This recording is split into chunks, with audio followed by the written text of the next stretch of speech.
Investment accounting. क्या है chapter का नाम? Investment accounting.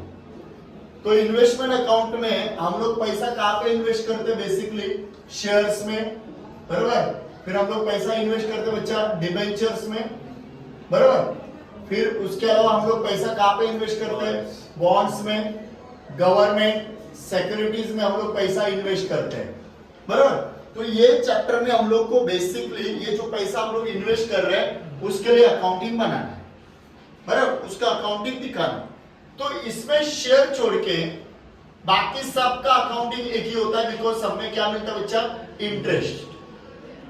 तो मोस्टली आपको जो सब आएगा ज्यादा करके इसके ऊपर ही आएगा, डिवेंचर, बॉन्ड्स, गवर्नमेंट सिक्योरिटीज के ऊपर आएगा। अगर बॉन्ड्स, डिवेंचर और गवर्नमेंट सिक्योरिटी के ऊपर क्वेश्चन आया तो आपको फॉर्मेट कॉन्सेप्ट सेम करना है, खाली यहाँ पे नाम चेंज करना है। सपोज मैंने यहाँ पे 10% लिया है, मतलब आपको सब में जितना परसेंट दिया रहेगा वो आपको यहाँ पे लिखना है।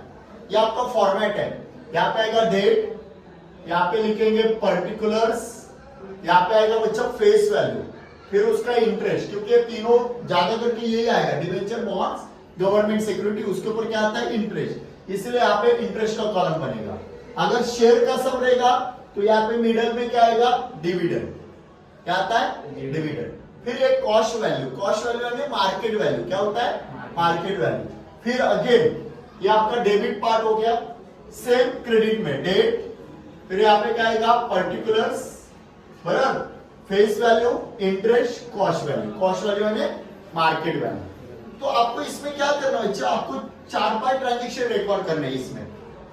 पहला ट्रांजेक्शन रिकॉर्ड करना ओपनिंग। ओपनिंग मतलब क्या? आपके पास ऑलरेडी कितना डिबेंचर पहले से था, बराबर, वो ओपनिंग रिकॉर्ड करना है डेबिट साइड में, मतलब यहाँ पे रिकॉर्ड करना है। लिखते टाइम में क्या लिखोगे? ओपनिंग बैलेंस ब्रोट डाउन, और उसका value, face value, interest, cost, तीनों काउंट करना है आपको। तो कैसे काउंट करेंगे हम लोग सब में देख लेंगे। ओपनिंग यहाँ पे आएगा। फिर हम लोग क्या करते हैं? नया डिवेंचर खरीदते हैं, वो भी आपको किधर रिकॉर्ड करना है? डेबिट में। तो डेबिट में लिखने का आपको कैश बैंक अकाउंट लिखना है, या बैंक लिखा तो भी चलेगा। और ब्रैकेट में लिखोगे परचेज। आपने क्या किया? परचेज, तो यहाँ पे परचेज लिखना है। तो इसमें भी तीनों आपके घर भरने चाहिए, face value, interest and cost value. हम लोग सब में दिख लेंगे कैसे काउंट करना है। नेक्स्ट हम लोग को रिकॉर्ड करना है इंटरेस्ट। इंटरेस्ट का डेट दिया रहेगा आपको, क्या दिया रहेगा? इंटरेस्ट का डेट। तो इंटरेस्ट आपको रिकॉर्ड करना है। इंटरेस्ट आपको क्रेडिट साइड में रिकॉर्ड करना है। कहां पे रिकॉर्ड करना है? क्रेडिट साइड में। तो बाय यहाँ पे फिर से क्या लिखोगे? बाय कैश बैंक और ब्रैकेट में इंटरेस्ट, बराबर। और खाली इंटरेस्ट के कॉलम में आपको रिकॉर्ड करना है, बाकी कॉलम में रिकॉर्ड होगा नहीं। और ये कैसे रिकॉर्ड करना है मैं फिर से बता रहा हूं कि हर सिस्टम में आपको सब में बताऊंगा, खाली फॉर्मेट याद है ना किधर क्या रिकॉर्ड होगा, बराबर। फिर हम लोग को रिकॉर्ड करना बच्चा सेल। सेल मतलब डिवेंचर आ रहा है, जा रहा है? जा रहा है, तो वो भी क्रेडिट साइड में रिकॉर्ड करोगे। तो बाय क्या लिखोगे यहाँ पे? बाय कैश बैंक और ब्रैकेट में लिखोगे सेल। उसमें भी ये 3 कॉलम भरेंगे, क्लियर। फिर उसके बाद अगर सेल किया तो उसके ऊपर आइदर क्या निकालना पड़ेगा? प्रॉफिट हुआ या लॉस हो रहा है, वो आपको दिखाना पड़ेगा। अगर प्रॉफिट हुआ तो आपको किधर दिखाना है? डेबिट साइड में। लॉस हुआ तो क्रेडिट साइड में।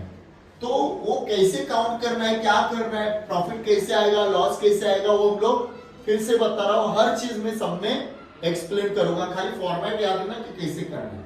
प्रॉफिट हुआ तो कहां पे रिकॉर्ड करोगे? डेबिट साइड में। क्या लिखोगे? प्रॉफिट एंड लॉस अकाउंट, और जितना प्रॉफिट होगा वो कॉस्ट कॉलम में आएगा। ये हो गया आपका प्रॉफिट।